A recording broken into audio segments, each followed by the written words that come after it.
morning. I'm here for this. Hello, and welcome back to WNHHLP, WNHH Community Radio. I'm Lucy Gellman, and this is Arts Respond, a collaboration between WNHHLP and the Arts Council of Greater New Haven. I am super excited for my guest today. So you may have seen Adrian Jefferson if you are someone who watches or listens to WNHHLP, and if you're not, you should be, so please fix that. You may have seen Adrian Jefferson on This Morning or yesterday. So I am so excited that she is back with me. Adrian Jefferson is the city's Chief of Cultural Affairs, and I messed up that title. She is the Director of Cultural Affairs, Renaissance woman, like all the good thing, all the superlatives. And also Patrick Dunn, who wears many, many hats in New Haven, among which he is the chair of the city's Cultural Affairs Commission. He is also the executive director of the New Haven Pride Center. You may know him as his drag alter ego, Kiki Lucia, or Lucia, depending on how you say it. Yeah. And we are here to talk about the Cultural Affairs Commission, the Department of Arts, Culture, and Tourism, and Patrick just has to hop off. He'll be right back. The Department of Arts, Culture, and Tourism, and the Cultural Equity Plan, which the city rolled out last week. So Adrian, let's hop right into this, because I've been getting a couple questions from folks who have said to me, okay, like, I get that the city rolled this thing out. I saw your pictures, I saw the article, I saw the press conference. I don't know what cultural equity is. And so let's talk about that. So first of all, can you tell folks who maybe don't understand what cultural equity is, or just are unfamiliar with the language, what do you mean when we're talking about that as a city? Yeah, and I totally understand. I think a lot of people struggle with what we mean when we say cultural equity. But what I will say, there is a definition offered in the plan. So the first thing I would challenge is, did you read the plan? Because in the plan, there's actually quite a few definitions of what we're talking about and who we're talking about and what this is for. But in short, cultural equity really is about amplifying the voices of the marginalized in the spaces of arts and culture. So, unlike a cultural plan, which really addresses more the economic needs, addresses cultural vibrancy, we're talking about, yes, the economy, and yes, cultural vibrancy, but through the lens of amplifying and supporting better our Black and Brown community, our LGBTQ community, our low-income community, our immigrant community, our youth and our elderly, and anybody else who has felt marginalized from the traditional arts and culture landscape. So what we're talking about here is equity, right? We're talking about anti-racism, right? We're just talking about that in the sector of the arts. So people might be more familiar with the term of like health equity, for example. And you don't have too many people asking, what's that, right? Because they understand, okay, there's equity issues probably in like and poor low-income communities or Black and Brown communities, and they're just talking about it specific to health. That's the same thing when it comes to arts and culture and what cultural equity is. That means we're talking about inequities that exist in arts and culture. And you couldn't hear me, but I was like snapping over here. I was just very excited as you were speaking. So the other thing I've heard is sometimes folks, and yes, this is in the plan, which is a beautiful 52-page glossy document that hopefully Harry Droz can link to. Harry, I will send you that link, and we can throw it on Facebook as well, because it really is something that if you're listening along with us, you should be reading. I've also heard folks use the terms equity and equality as synonyms, and they're not. And so I'm wondering if you briefly can talk about that as well. Oh, I love the opportunity to talk about the differences. So equality is talking about it as if we've all been granted the same opportunities, like we've all been on the same level playing field, for years, and that we should all get the same opportunities and be able to grow and expand because of the fact that it's equal for all. But equity is talking about the fact that we have not all been on the same leveled playing field, and that there are communities that need a level up and need a little bit more support to level the actual playing field. So that is the difference. Literally, I think the best visual is when you see that visual with people looking over a fence. You have three people looking over, well, there's a fence. One person has no box, so they can't see over the fence. Another person, I think, has 2 or 3 boxes, so they can kind of see over the fence. And another person, they have no box and they can just already see over the fence, right? So what we want to do is make sure that we're knocking that gate down, that everyone, we don't even need the fence, we're knocking it right down and everyone has access. And so that is the best way I can describe equality in equity.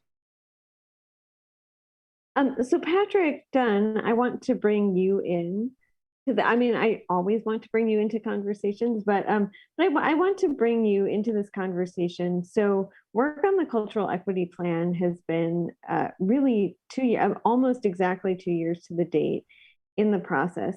And you were a member of a 14-person co-creation team that worked very closely with Hester Street, which is a consulting firm based in New York City, known for New York's cultural plan, and then also Civic Impact Lab. And those consultants included Johnny Shively, Elizabeth Nearing, and Eric Ray, who are based in New Haven. Johnny is now a student at Tufts. And that meant getting together because of the pandemic over Zoom and really talking about what you wanted this plan to entail. So I'm wondering if you can talk people a little bit through that process. Sure. I just want to say that I love hearing Adrian talk, so I'm perfectly fine listening to Adrian. But I love hearing Patrick talk. No, thank you so much. And I'm so sorry I had to jump off for a second. We have test kits and 95 masks being delivered to the Pride Center as we speak. And so I got a call from the delivery truck person from the National Guard. Yes, I was a member of that team, and I just want to uplift all the members of the team and Biz and Johnny and Eric who facilitated all of our meetings, because honestly, it was a really important factor of me surviving the pandemic, being a part of that group. We had these deep, really emotional at times conversations about what is art, what is equity, how do we talk about artists, who is an artist, why are we including terms like creator, why are we using terms like equity in this process. And honestly, we had some really incredible conversations. I remember there was one meeting where I got so emotional. And for anybody who knows me, I'm a person of no emotions. And I got very emotional, and I was I just kind of broke down and I said to everybody on the committee, it's so incredible to be in this space with all of you, because I committed to myself decades ago that I would never find myself in culture in the United States, because I have too many intersecting identities. And therefore, I know when I walk out my door, I will never see myself represented in culture or in art. And it's just not going to happen, because I'm too complicated from an intersectional perspective. And there might be pieces of culture in different environments where I can be like, oh, my queer part, is represented, or my immigrant part is represented here, or oh, my Islamic part is represented here, right? I can find pieces of myself in things, but I know the only place I can find my true cultural representation is in my own living room. And I kind of had this one, and everybody was came around and virtual hugs and those are the kinds of conversations we had, is about this idea, because everyone on that committee was so intersectionally representative of our city. I would find it very hard to say that there was a group not represented by someone somewhere in the world. Every neighborhood, every walk of life, every diversity quota, no matter where you fall on the long sentence of why member of a diverse community, was really represented in the group. And there was always space for me, particularly because there was the gays, and that became the slogan for me in meetings. But us really came to that space and found ways to represent who we represented all the people behind us in that space in a really cool way. And it was an incredible process. We used to joke like after the process is over, we're gonna just keep meeting on Zoom because we need the relationships. But the process was so dynamic. And I mean, I think we ended up doing like 5 extra meetings more than we were supposed to, because there was just so much conversation that needed to happen and healing that needed to happen within the group, so that we could then be shepherds of what created and bring it out to the broader community and really say, no, this plan is about you. This plan is about everyone in New Haven. It doesn't belong to the city. It doesn't belong to Adrian, even though Adrian was a major component to why it exists. It belongs to all of us as a city. And it is an accomplishment for all of us as a city as we move forward as, I'm sorry, I'm just going to say it, the cultural capital of Connecticut and one of the most important cultural cities in New England. Yes. I got on a soapbox there. Don't apologize. I mean, Patrick, Adrian, both of you know me, so you know that I'm going to defend New Haven. I think New Haven is great in spite of Connecticut, not because of Connecticut. And I do, before we continue, I just really want to lift up Patrick, because you brought this into the space, the members of the co-creation team who are not with us today, but who spoke, many spoke last week at a press conference. So Salwa Abdusabor, Isaac Bloodworth, Hope Chavez, Luis Chavez Brumel, Anderson Curtis, Lizzie Donius, Patrick Dunn, Tegan Engel, that's you, Paul Brian Hudson, Annie Lynn. I love all these people. Sean McAllister, Rafael Ramos, Fatima Rojas, and Puma Simone, and Ratasha Smith, last but not least. And can I just say, I have to give a shout out to, I don't know exactly who put together this group of people, and I'm certain there was like 17 minds that came together but the brilliance behind how that group was formed also needs to be uplifted. And I'm sure there's many people that we couldn't even name that facilitated that particular group of people or the particular group of people I was part of. But I mean, sorry, I'm going to take up a lot of space again. Just to say again, like the power of that group, when we were talking about cultural equity, we were also talking about things in that meeting, like, well, what does cultural equity look like for someone whose permanent housing is the New Haven Green? What does cultural equity look like for someone who can't feed their children? What does cultural equity look like in an environment where 90% of the state's arts and culture funding goes to 6 organizations, but then the city is flourishing with 50, 60 other nonprofit organizations creating art? Like, we had these really cool conversations, and the idea of like, again, I said this at the public announcement, this idea that a creator, an artist can be anyone and is everyone. And that art is happening in our city just as much as on the big stages to the crafting space in someone's personal home. And so like this idea that cultural equity belongs to every person on that spectrum, from the professional actor that gets imported into our city from out of state down to the creator just working on something in their home. And so I just wanted to say that too, that the kind of, it wasn't just the typical arts conversation process. It really was about relating the arts to every aspect of existence of living in New Haven. And if I can just build on that. So actually, Patrick, I can answer your question on how that list came to be. So it was really through brainstorming. So when we decided, Daniel and I were talking about this cultural equity plan since before I started, right? When it was clear that I was going to be appointed. So it was announced in January, but I started in February. And so in that in-between space, we were talking about the cultural equity plan.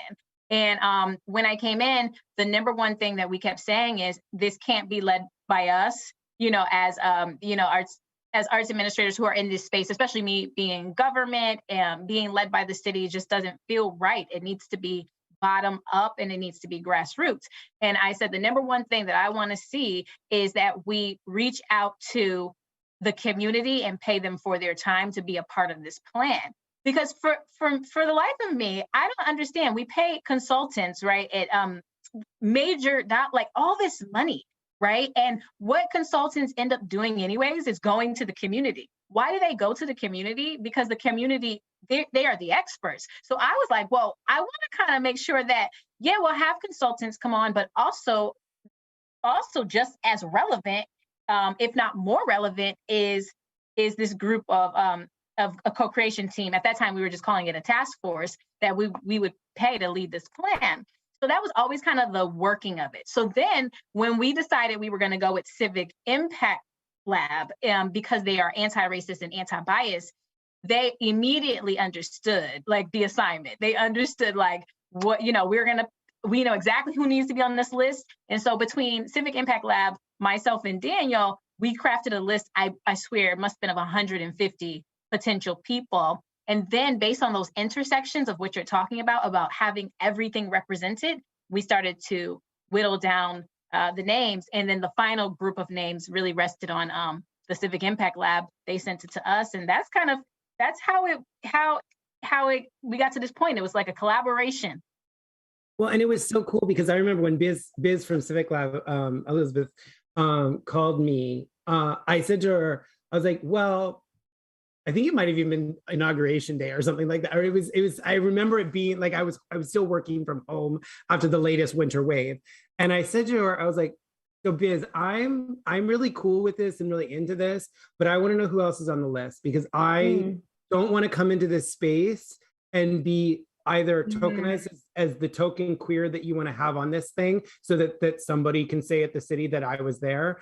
And I also want to ensure that this list demographics represent our city. So that means no more than a third is white. That means that there's all kinds of income levels. That means there's people with all sorts of different experience. Because and Biz told me that I think 4 other people said the exact same thing. Yep. And that in itself says the power of the people that were in this space, because the people in this space wanted that space to be what it was from the very moment, and just dangling a consultant fee in front of us wasn't enough for us to just be like, oh, well, yeah, I'll show up, and so I want to appreciate the city, and Adrian, specifically you, for your commitment to pay the people for their time, because that was incredible work that was done for the city. And I'll put my chair of the commission hat on and say that it, like, the value of what happened in that space is almost not, you can't quantify it in so many ways. And the work that came out of it is so much more valuable than any, traditional consultant the city could have paid. So I do want to talk about the implementation of the cultural equity plan. So Adrian, you have been on Arts Respond before and have talked about how in sort of a pandemic forced act of reverse engineering, a lot of what's in the plan was already happening before the plan was an official city document, because the pandemic forced you to pivot. And in that pivot, you said, okay, there are people who need to be getting paid. There are really pressing items. And then, of course, systemic racism has always been an issue in the city. Historic oppression of people, especially Black and Brown people, has always been an issue in this city. New Haven was aggressively redlined. We still see the scars of urban renewal everywhere across the city. So that was not new. That did not happen in 2020. However, the cultural equity plan was sort of in process at a moment of first great unrest. And I think we saw people take to the streets in a really beautiful way. But then there's kind of been this 2-year trajectory where not in New Haven, but in very close neighboring towns, people have lost their minds about things like children's books with Black protagonists and called it critical race theory, which is in fact a very complex and academic theory that is not the same thing as teaching Jerry Craft in your child's school. But that's a whole other episode of this show. And so I'm wondering about the implementation of the cultural equity plan, where I think New Haven is still very much left of center in a lot of ways, but it's also a very divided city, and it's an extremely segregated city. Right. So you want to know about what recommendations we'll take from the plan, or? Yeah, about the implementation of the plan. And also I will say this is something that at the arts paper we have documentation of how the plan came into being. And then of course, some of the recommendations that are in the plan, including putting pressure on Yale, whose endowment grew by $10 billion with a B dollars during the pandemic. So while many of us were facing waves of unemployment and death, their endowment was growing to, I think it's $42.3 billion, I think. So I'd love to hear about how you're planning to implement some of the suggestions, which I know also include growing the Department of Arts, Culture, and Tourism, which is very exciting. Yes, so there's a lot of recommendations in the plan, 12 action items in total. I think the first thing we have to do is continue to listen. Because this plan is created, it doesn't mean that it's done. This is actually when the work begins. And so that includes the action items in the plan, and that also includes taking this plan around so that everyone has seen it, everyone has access to it, and everyone can have input into how we implement going forward. So we're starting with a cultural equity tour. The cultural equity tour is actually going to launch in March 10th, I believe, is the first date. So we'll be doing March, April, and May. And what we want to do is go around to different pockets of the community and have people convene and gather to be able to dive into the plan, but also hear what we may have missed, what's not in there, what's evolving, how can we reshape, and also suggestions on how we implement the action items. So again, this is a completely community-oriented approach, which there's not much like it, to be honest. There's not something else I can point to because we're doing something that's very different, just that alone, right? And so as far as like the implementation of different action items, there are certain things that we can do immediately, and there's things that we've already been doing. But one of the biggest things that we need to do is the ambassadors. There is a recommendation for neighborhood ambassadors, and that the neighborhood ambassadors would go out into the communities and be connected. And they're already going to be from those communities. They'll come back to us, let us know what is needed, making sure that we get the resources out that are available in workforce and funding, that it's going directly into the communities and cutting through that middleman and just making sure it's a direct line of access. So that's a recommendation. That's something I feel like we can do, even if we can't immediately, because it does take time to get a funded position in City Hall. We do have our nonprofit arm, New Haven Festivals, where we bring in contractors, and we can do that immediately. So it's just a matter of going through each of the action items and finding a way to do it. I don't believe in coming up with excuses on why things can't be done. If something has never been done or seemingly can't be done, I'm going to sit down and question, well, how can we get it done? You know, how do we do it? How do we come up with a solution? And I do want to say credit to, Adrian, you deserve like all the credit, so much credit. But especially where it's due, I love that you came into this position and the city gave you a chunk of money that some in this group might say was insufficient. And you said, oh, well, okay, I'm going to find some people. Some people. And you said, okay, I see how the arts are being valued. I'm going to go find money to do this thing. And you did the thing. And so just credit where it's due, because I think this is very much a community project. This is something that also would not have happened without the co-creation team. But money does, we unfortunately live in a capitalist society, and it's really important that folks were paid for their time and their emotional and mental labor on this. So I will say, I don't doubt that you're going to be able to find funding for this position. We will find a way, just like we found a way for most of this, even this cultural equity plan, to be funded through private funders, and the city did contribute as well, and the Arts Council contributed as well. And we found a way for the Creative Sector Relief Fund, where we raised tons of money to get, money in the hands and pockets of artists.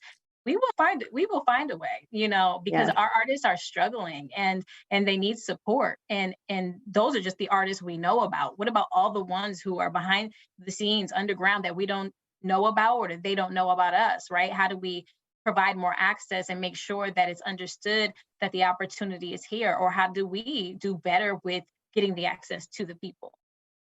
Yeah.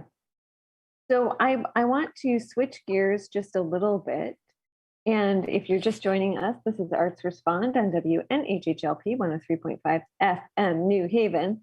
My guests today are Director of Cultural Affairs Adrian Jefferson and Patrick Dunn, who you may know as the Executive Director of the New Haven Pride Center or the Chair of the city's Cultural Affairs Commission.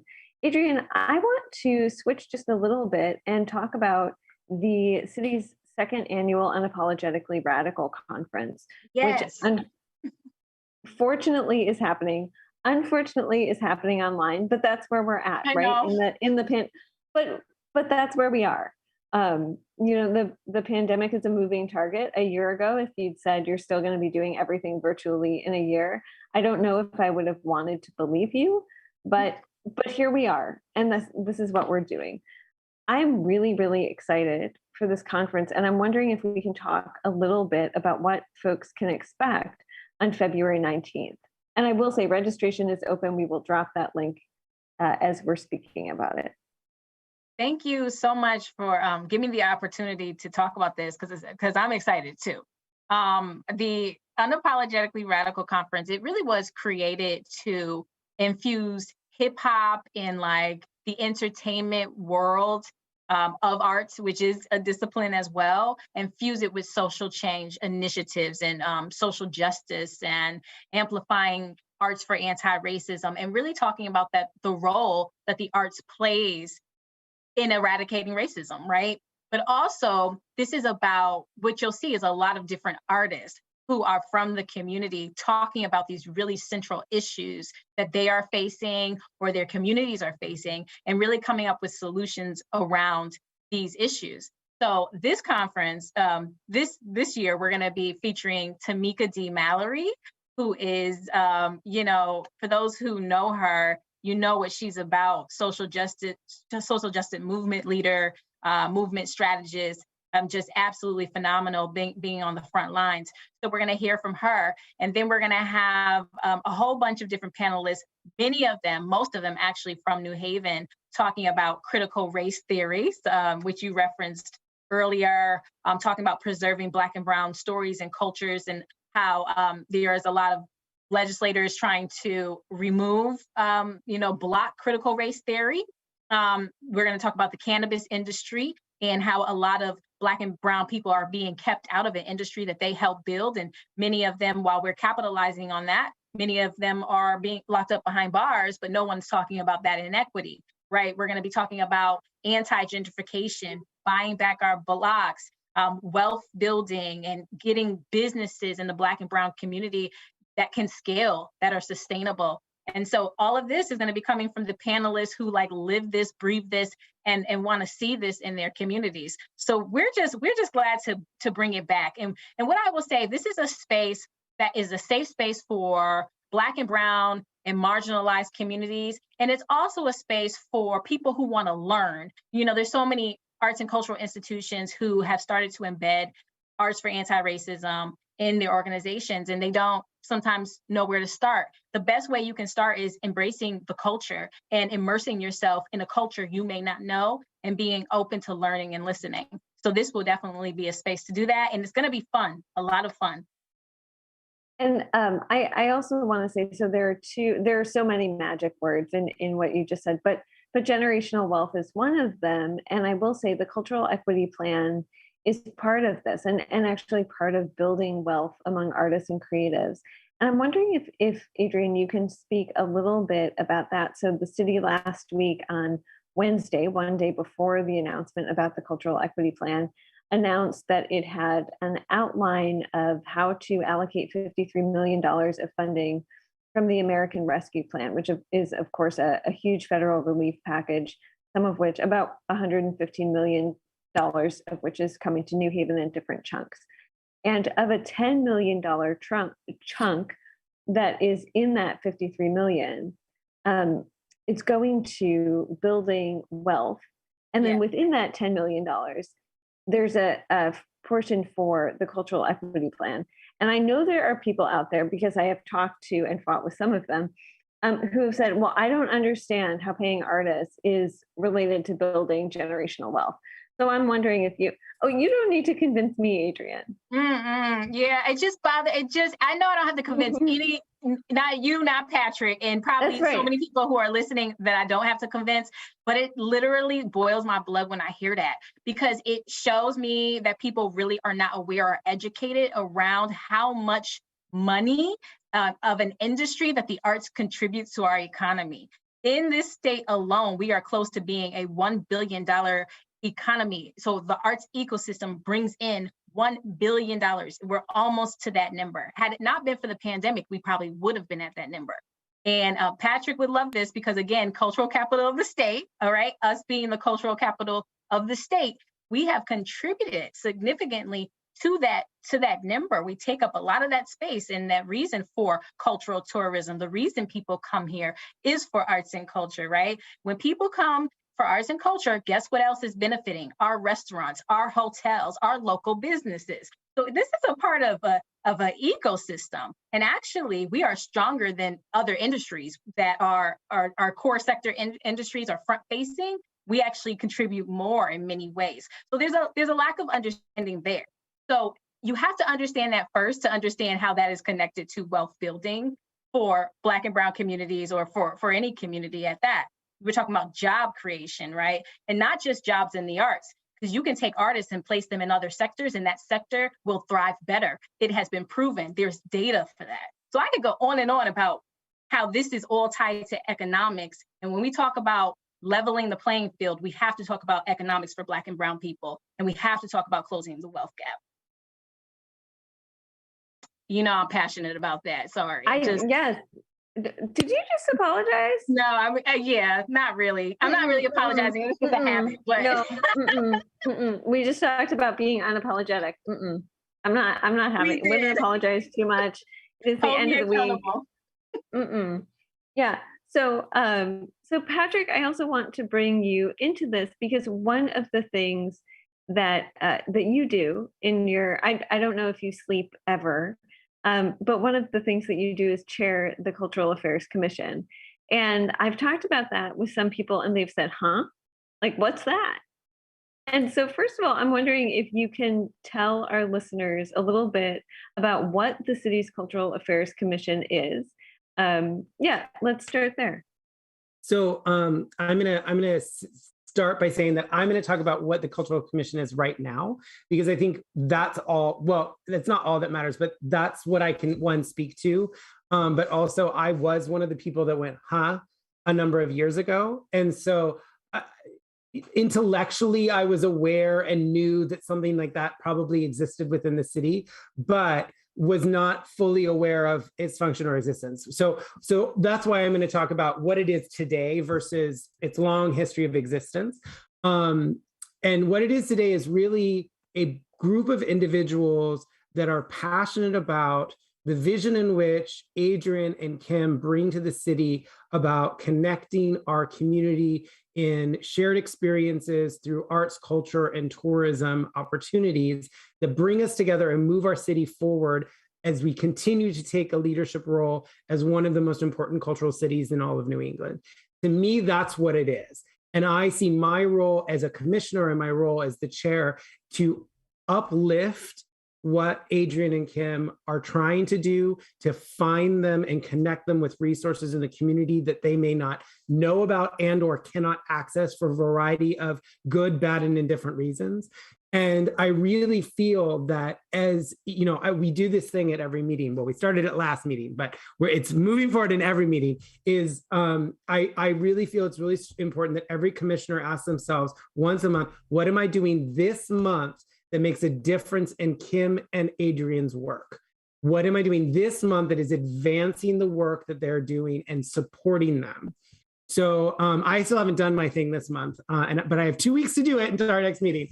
But no, really, and so every meeting now, on our agenda, it's the commitment from each commissioner to what they're going to do in the next 30 days that advance the goals of the department and the commission of uplifting our community and bringing arts, culture, and tourism, specifically arts and culture. The tourism, there's other people that deal with that, but bring that into our city in a way that is equitable and advances our city. And I think, Adrian and Kim, when they asked me, I said that I thought they were crazy, because I'm going to come in there and make a lot of noise and turn over some tables, and they're like, no, that's what we want.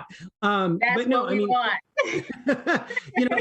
It's very interesting to be in this role for me, because for years I have been told that I'm not an artist by arts leaders. For years I've been told the work that the center does in the arts and culture sector, which, in the last 2 years since the pandemic started, just going to put it out there, has invested more in artists than any other arts organization or art body in the state. I think we've actually paid artists more than the Arts Cultural Fund has. There it is. Big on the fund, but I'm just saying we've exceeded $100,000. No, listen. And being told we're not worthy of arts funding, we're not worthy of being called an arts organization, right? And so for me to be in this role, I see it as a dual purpose. I see it as continuing my work as part of a member of the co-creation team, an avid supporter of Adrian and Kim and all of the work that they are doing and their vision for what the city is. And then there's a role that it is activism for me. It is standing up and being like, no, you think I don't belong here, but guess what? I'm sitting right here with the gavel, right? And so I think that as Adrian and I and Kim have been talking about, like, how do we recruit more members? Who else does need to be a part of this commission? There's a lot of that in mind also. So we've been excited to invite and have people joining the commission over the last couple of months and in the coming months that are going to be continuing to represent this vision of cultural equity, continue to represent this vision of one city unified, and having people from different parts of our city that represent, again, that intersectional nature of the work that needs to happen in our city at that commission table. So that's what the commission is. Yeah. Oh yeah, I was going to say, I do want to shout out the fact that the commission is more diverse and more queer than it has been either ever or in several years, and more reflective of New Haven. So in the past couple of months, Patrick, last year we saw not only your appointment, but we saw the appointment of Hope Chavez and Magali Cajigas. Magali may be best known for, she wears lots of hats around the city. She's a very engaged mom. Her kids have gone through Cooperative Arts and Humanities High School. She also grew up in New Haven, and she's a really vocal and important member of Puerto Ricans United, and has just done tremendous work with them for years and years and years. And then Hope is she still a production associate, or is she may have been promoted? Hope, if I got your promotion wrong. Associate artistic director or something. It's very, very, very fancy. Yeah. But I would also be remiss to say she is also a member of the New Haven Pride Center board. Yes. Yes. and I will say, Hope, if you're listening and I just messed up your title at Long Wharf Theater, I am very sorry, because it's a very fancy title. But I will say we're really lucky that, and then Alder Alex Guzne, who represents Ward 1, because that's where he lives now, yes, but grew up in Fairhaven, so also straddles Ward 14 in a really interesting way. All of these folks are bringing new voices, new vision to the Cultural Affairs Commission, and it's a really exciting time. And I don't get, as a reporter, I should get excited about every city commission, but I can tell you that having sat through a lot of city commission meetings, especially on Zoom in the last 2 years, that is not always the case. And it's a commission I'm really excited to listen to and to learn from. Adrian, I also want to talk to you about funding that's coming into the city through the Arts Council of Greater New Haven. The Arts Council was lucky last year to receive a $500,000 grant from the National Endowment of the Arts, and that is money to be re-granted into the city. So if folks don't know about re-granting, we should have a whole other episode about the minutia involved in that. But I will say the Department of Arts, Culture, and Tourism is getting a chunk of that and is piloting a really exciting initiative. And I'm wondering if you can tell listeners a little bit about that initiative. Yes, we are piloting the Creative Workforce Initiative. It is designed to look very similar to the state's program, which is the Arts Workforce Initiative. Actually, I launched that program when I worked at the state, and it is still running.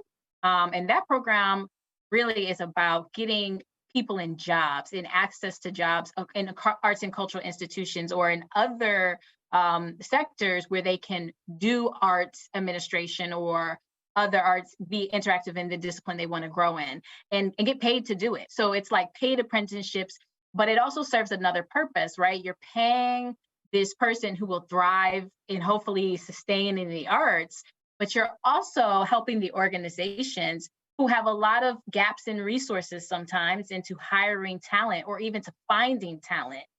You're helping from that lens too. It also helps to diversify the pool that they get, the resume pool that they would get.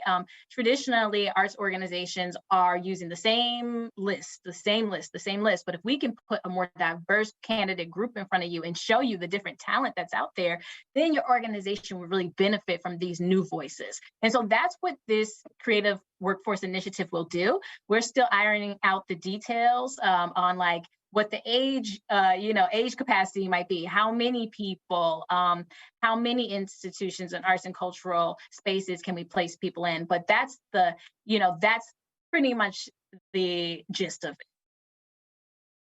And I want to ask both you and Patrick, so we have about 10 or 12 minutes left, and I hear these words like creative workforce.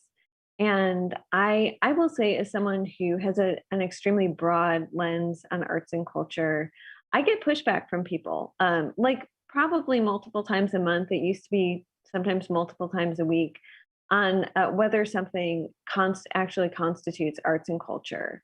And so I'm wondering, from both of you, what that means for funding arts and culture in this moment. Before you answer that question, Adriane, well, I was gonna say before you answer, I just want to give a big shout out that I love that the city is doing this new program. Adrian knows that I'm a massive fan of the state program. We actually got one of our most valuable teams, team members, Laura Bocadoro, through the state program, and Laura was the second employee the center ever had. And it was because, I would say almost the expansion of the center that has happened to this point was accelerated because of that state program. If that state program had not given us Laura at the pivotal time as what was essentially a free employee to us, we likely would not have been as prepared as we were when it came to COVID-19, which ultimately would have meant that we would not be the organization we are today. So I am so excited that this program is coming to the local level from the big state level, and that Adrian is bringing this, because this program gives incredible opportunities for the people in the program, but it literally can be pivoting for a nonprofit that gets the opportunity to participate. So I just want to throw that out because I'm super passionate about this. Yes, Patrick is always so passionate about it, and so are other organizations who have benefited in that way, where it really has been foundational, it's been transformational in reshaping the organization or expanding programs. So it's always good to hear those stories, especially for the people who are placed there and they're able to actually now have a job in that. Like we're talking about changing someone's life, putting money in their pocket. And you know what else we're talking about? We're talking about retention, right? A lot of the question is, how do we keep people here? How do we not lose people to New York or to Boston or, Atlanta, right? What do we have here for people to thrive in the arts workforce? But I was going to say, Patrick, you'd be the perfect person to answer that question that Lucy Wait, so Lucy, ask the question again. I'm sorry. I got so excited to say what I was. No, that's okay, because Patrick, I will say I have fought people on drag. Like I have fought other writers on the legitimacy of drag, and so that's one of the things I'm talking about. When we talk about arts, funding arts and culture, and I, bless if there are any. I would say older white gentlemen out there who have sent me some interesting emails. Take note right now. But when we talk about funding arts and culture, how broad is that lens? How broad is that lens? So for me, I think that it should be as broad as possible, because the reality is that art and culture, as many people, not we here think of it as very broad, but art and culture is the way in which a lot of people see it, or the lens it must be through for them to identify it as art and culture, right? Is foundationed in and held up by all of the other art that is not funded, and it could not exist if those other things didn't happen. Meryl Streep was not Meryl Streep on the day she was born. She did community theater, she did this, she did that, she went to Yale, she went here, she did that, right? She did all these things that brought her to the place that now she is this Oscar-winning actress. You think of someone like Lupita Nyong'o, and I'm using her as an example because she is a person who went through New Haven and was very active in New Haven's art scene, separate from her experience at Yale, who went on to win an Oscar for an incredible film, 12 Years a Slave. If you have the emotional bandwidth to watch it, it's an incredible film. But Lupita, who was born in Africa, who started in grassroots African art tradition, is now in this space where she's leading. She's been in Marvel, right? So like, when you think of big art, you think of Schubert, you think of the symphony, you think of all these incredible organizations around our city that are seen as the big eight, as many of us like to call them. They're able to be the big eight because all of these other artists and art makers around them are creating an environment where we have a city that flourishes on art and culture. I'm not a person that likes to talk about the economic impact of art because I don't think we should have to quantify art and economic impact. However, I understand that some people need to hear that, and I appreciate that. But to say that it's not a cultural festival because it's Pride, but that it is a cultural festival because it's the Cherry Blossom Festival is bullshit. I know I'm not supposed to swear, but I'm just saying there is just as much valid art, if not more, happening on the stage of the same events that are maybe 2 blocks apart from each other in this city, right? The valid art that is happening on the stage at Partners Cafe when 5 drag queens and a drag king take the stage is just as valid in storytelling and perhaps more representative of our community here in New Haven than what may happen on one of the traditional stages or the traditional arenas in our community, right? So I don't say that to say we need to take away all the money from the big eight and give it to everybody else. I mean, I think that we need to evaluate the way in which we are spreading wealth, right? Yeah. Wealth equity is, and going back to what Adrian was saying, like, right, that's how we get rid of things like wealth gap and intergenerational poverty is looking at wealth distribution. But with that said, I'm going to say the same thing I said the other day when we did our launch: invest in culture. Because when we as a society invest in culture and we stop fighting for the crumbs, right? Like I say this in the queer community all the time. We need to stop playing the my pain is worse than your pain Olympics. The arts industry, the culture industry need to stop Longworth gets 20 times what we get. And that may be true. And we may need to have a conversation about that in the community. But our front to the world should be, we need $10 million more in the community. Or $100 million more, or however much more we need to ensure that there is equity across the board.